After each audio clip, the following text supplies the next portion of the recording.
Welcome, ladies and gentlemen, to a Fastlane review. Of course, it wasn't as good as the previous two pay-per-views, and over the semblance of an overbooked, scuffed, long, long, long-ass main event. Dude, I'm sorry, Raw nearly took the soul out of me last night, and Fastlane review had to be put up late because, of course, it was like a non-eventful pay-per-view just for lackluster build that they don't even need another month for a pay per view to build over to an event that barely has that much story to even pack up half of the card for day one of Mania 37. And I'm already hearing detail that possibly Bianca Belair and Sasha Banks will main event over barely much establishment of one of the stars. Like, they expect me to care all because you're from NXT. Other than that, what happened? Mustafa Ali got kicked out of Retribution, so I guess it's recently disbanded. I'm not going for the kickoff match. We opened the show with the women's tag team titles on the line. Bianca Belair and Sasha Banks tag against Nia Jax and Shayna Baszler, with, of course, Reginald playing a major factor. Uh, Breaking over pinfalls, doing backflips, trying to counteract any type of stoppage off Sasha Banks, constant taunting over in the ring. It was just a non-eventful show, man. Coming over Hurricane Rana until Bianca Belair yet again was insulted and called a rookie. Samoan drop when she was left alone. Sasha Banks gets pinned. Shayna Baszler and Nia Jax retains. God, that was just a nothing match. There was also Big E and Apollo Crews faced off for the AIC title. Out of most of the card, I was actually the second match I was anticipating was technically this one, because this was actually showing a new attitude, a better character for Apollo Crews, other than being happy to be their midget with no charisma and no setup for a character. Now we see him bringing up this huge heated rivalry with Big E and Apollo that's been happening over the last 3 to 4 weeks, actually, hyping up of these two big dudes trying to beat the piss out of each other. It just felt like the same match you were getting on SmackDown, except there was a bit more emotion. Counteract after the big ending when the momentum was starting to shift over to Big E. There was barely any selling factor, even though there's been history of a knee injury and a shoulder injury that Apollo didn't even look like he was taking advantage of. It felt like there's like lackluster time to get heat.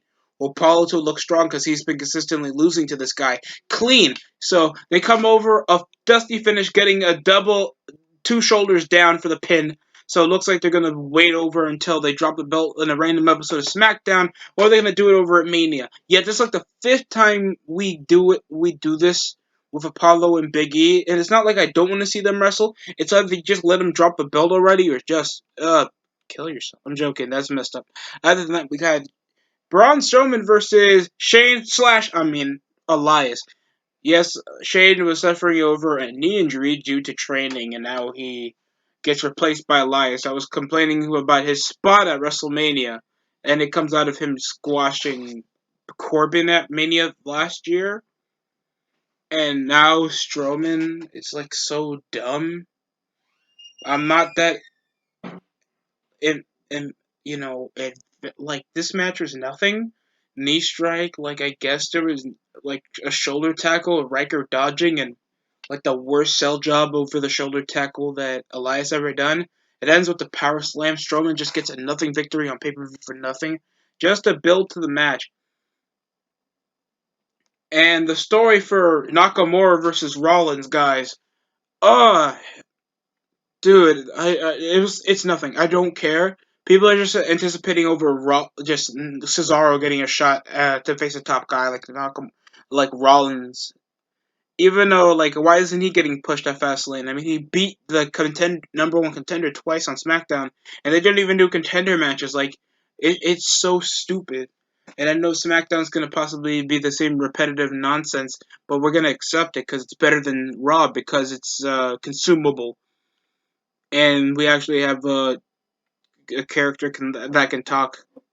So that's technically the whole reason.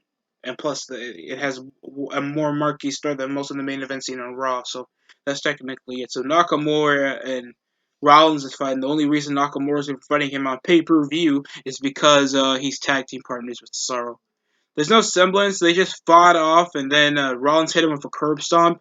We have build for the pay per view. That took 1 week. 1 week of Nakamura face off against Rollins.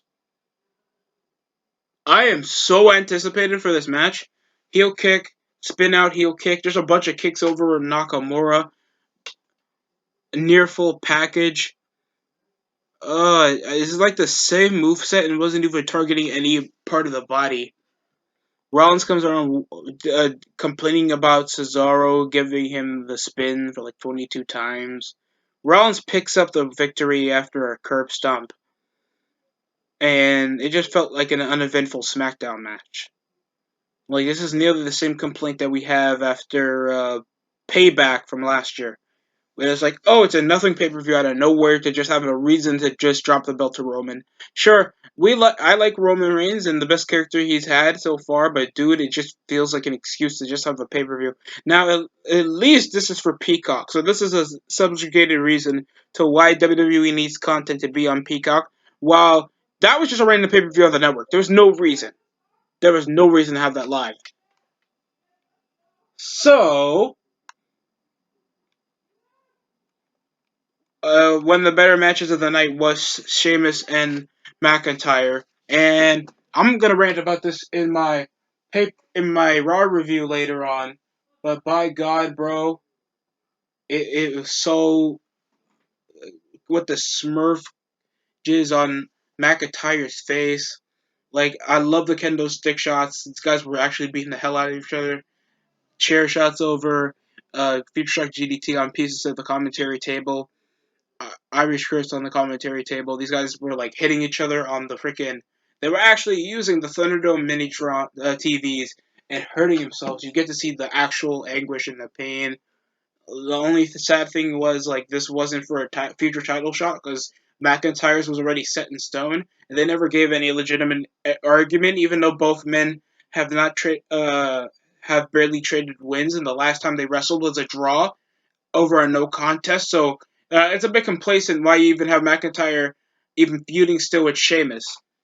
These are two like decent main event guys that could be like orienting their storyline to be feuding with Lashley. So I just thought it was like a major problem that you guys could have just solved. Like whoever wins this match with no DQ or count out this time gets a shot against McIntyre. Gets a shot against Lashley for the world title at WrestleMania. Basic as that. I don't know why it's that hard. Next up, we have Alexa Bliss versus Randy Orton. And of course, this was literally like no fight. This was like worthless.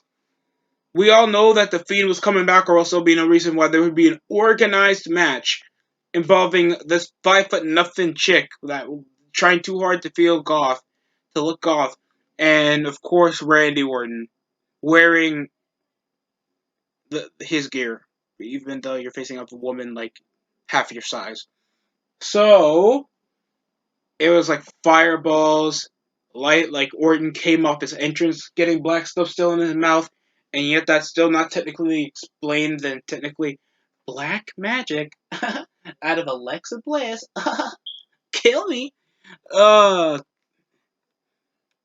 man, I'm just getting pissed off some of this. So it was literally no contact going over Orton. I think his arm literally caught on fire, then a random fireball out of nowhere. Last time this literally distorted his face where he suffered, like, what, first degree burns? And now he comes around suffering nothing, like it was a feeble graze of the face or something. So it doesn't even sound like he's getting critical damage off the magical shit Alexa Bliss is doing. And technically, it ends with freaking, oh my god, the Fiend came back! The Fiend came back! Oh my goodness. The Fiend came back. Well, the Orton just the Fiend just stood there while the man that he suffered no trauma from getting literally burnt to a crisp because he's an undead melted marshmallow face ass distorted sushi dead pig man bear big built ass weirdo. He comes around literally getting gasoline poured on him and yet he knows. Oh god. Then Orton just fakes putting on fire to just hit him with an RKO. Then Alexa Bliss comes. Mandible Claw. Then he gets a pin in a weird sexual position. It ends with Orton taking a weird sexual position, looking like a Minuteman and a bad camera angle that literally Orton's wife had to complain about it, I think, on Twitter. So that was funny. That was the only funny part of the show. So all we needed to know about this story was the Fiend is back. If you guys are that, like, still, if you guys are still interested in the Fiend storyline, you guys are trying too hard to have faith in this dude. I'm just being serious. No disrespect to Bray Wyatt, but I feel like this thing is literally past their course. So the only excuse that they're having this is they need a storyline to fill up the card over at Mania because they know they can't make long proceeding storylines because they know they're gonna fire these guys because they're probably not worth keeping to begin with. Anyway, than me being harsh, our main event was Roman Reigns versus Daniel Bryan because he worked too hard to get a title shot for the Universal title against Roman Reigns for the Universal Championship. And over the mediocrity of Daniel's promos and the only people looking like stars is literally the guys main eventing Mania is Daniel sounding like a barista stepdad cuckold that probably likes watching his wife bang other guys, come around complaining that because he wrestled more than Edge, even though Edge is more important and won the Rumble, he deserves a title shot. It's completely whack. It makes him sound like a fucking mid-carder. It's so whiny. It doesn't feel like he earned it, even though he has as much accomplishments as Roman Reigns has currently in the company. And the match dragged over. Like, how are they selling over Roman? Like, obviously, they're not going to make him look submissive and tap out over on live pay per view just weeks before Mania. Literally, we have under 3 weeks before Mania. God help me. And I know we're going to have rushed over mid card matches come Mania because Vince is just like figuring out what the hell is going on.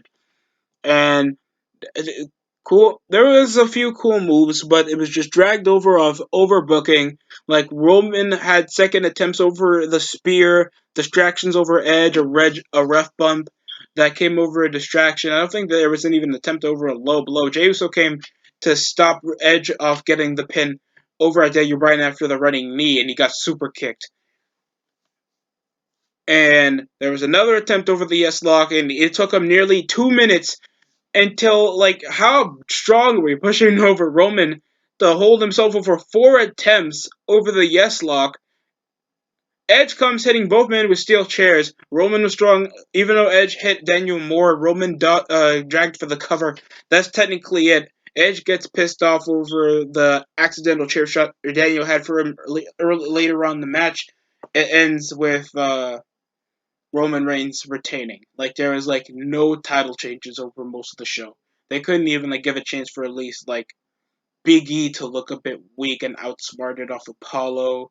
And the only like story shifting thing that happened was technically Retribution breaking up, even though I find that like killing off like a baby with autism. I'm joking. I'm just killing like a demon or something.